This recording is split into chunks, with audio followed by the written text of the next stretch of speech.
Rita, minha cara, seja bem-vinda, uma ótima tarde a você. Queria começar essa nossa conversa de hoje falando sobre projeções, Boletim Focus. O mercado voltou a cortar projeções para a inflação aqui no Brasil. Queria destaque, são 4 semanas seguidas de inflação mais baixa, mas nas outras projeções também tem mudança. Pois é, Gabriel. São 4 semanas. No curto prazo, parece que as coisas estão, de certa forma, sob controle, né? A inflação deu um alívio em função de alimentos, né, do grupo alimentação e bebidas, deu um alívio no grupo de transportes aí com queda de preço de combustíveis, e eu até que fiquei surpresa, porque na semana passada a gente assistiu uma escalada muito forte do preço do barril de petróleo. Aí eu achei que o pessoal ia manter, pelo menos, né, por precaução, manter a inflação em 5,15, que era a projeção até sexta-feira da semana atrasada, porque a coleta é feita na sexta e o resultado é divulgado na segunda. Mas cortaram de novo. Mas é um corte tímido, de 5,15 para 5,12. Quando a gente pensa que o centro da meta é 3, aí a gente chora.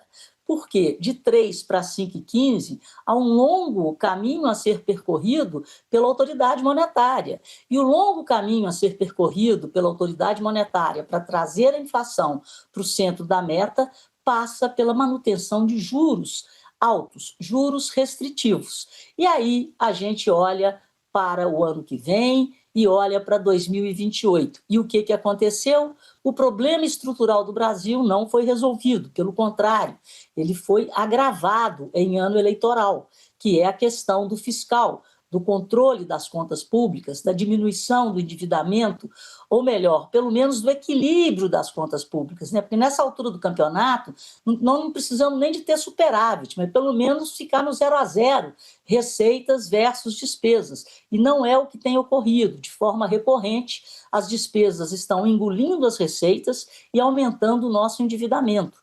E, ao aumentar a dívida, nós aumentamos o risco e o serviço dessa dívida. Então, o dinheiro do contribuinte brasileiro está indo cada vez mais para o pagamento de juros e, com isso, o Banco Central tem que ficar cada vez mais restritivo em função do aumento do risco país.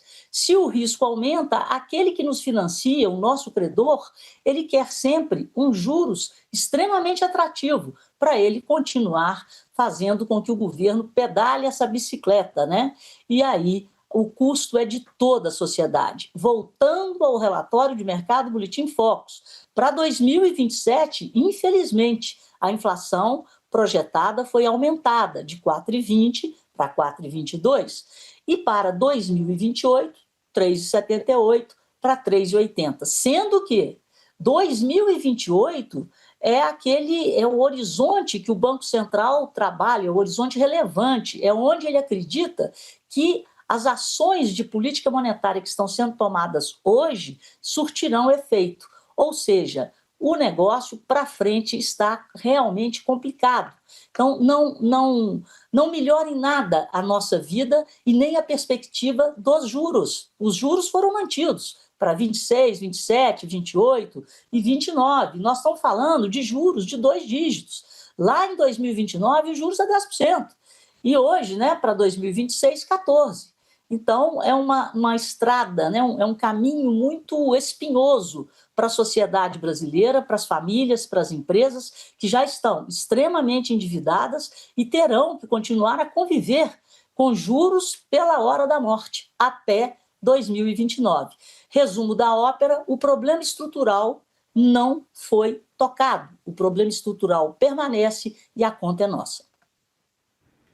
Agora, Rita, o ministro da Fazenda, Dario Durigan, hoje subiu o tom contra as críticas do presidente argentino Javier Milei, que surgiram no final de semana. Milei estava aqui no Brasil, participou da convenção do PL que lançou o nome de Flávio Bolsonaro à presidência da República e disse que o Brasil está melhor que a Argentina. No caso, essas são as palavras do nosso ministro da Fazenda, Dario Durigan.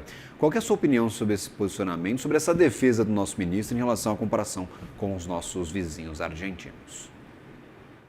Gabriel, economia e política andam sempre de mãos dadas, né? As decisões políticas comprometem o desempenho da economia. Então, o Milei, ele é um liberal.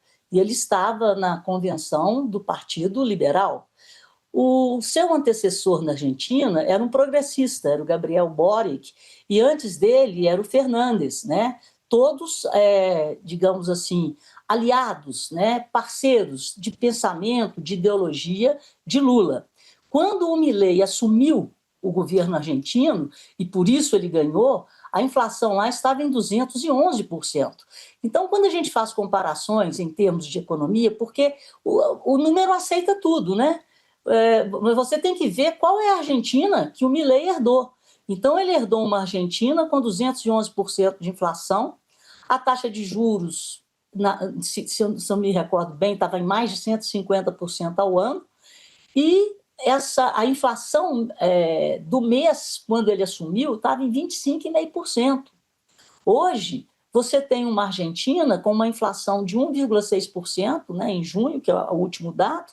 A inflação acumulada, deixa eu dar uma coladinha aqui, a inflação acumulada está em 25,5%, ou seja, ele fez um trabalho excepcional. E aonde foi o trabalho do Milei? Ele enxugou o tamanho do Estado. Era o Estado com esse pensamento, esse viés progressista, né, do Estado gastar muito e gastar sem entender que o gasto social ele tem que ter um limite, ele tem que ter um objetivo para reintegrar as pessoas, né, ao trabalho.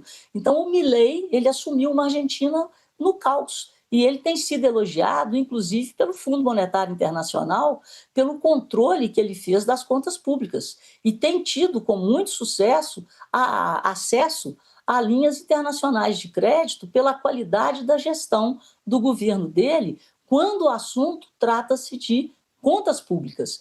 Então, esse contraponto deveria ser feito também nesse quesito. Quando você pega a situação do emprego, né, que o Dario Durigan cita, na Argentina a taxa de desocupação está em 7,8%. Aqui no Brasil está em 6,1%. Então, no quesito desemprego, agora na inflação, ele fez um trabalho fantástico.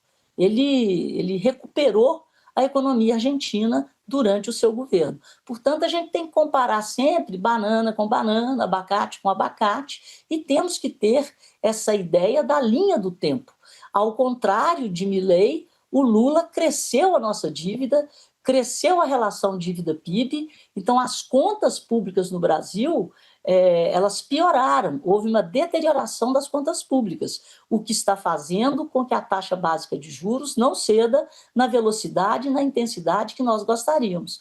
Na Argentina, o caminho está sendo o contrário, a reorganização do tamanho do Estado para que o dinheiro seja canalizado cada vez mais para as famílias, para as empresas e a economia cresça sem essa intromissão do Estado, com uma carga tributária extremamente elevada, a carga tributária lá é menor do que a nossa, então é isso que tem que ser comparado também, é o tamanho e a eficiência do Estado.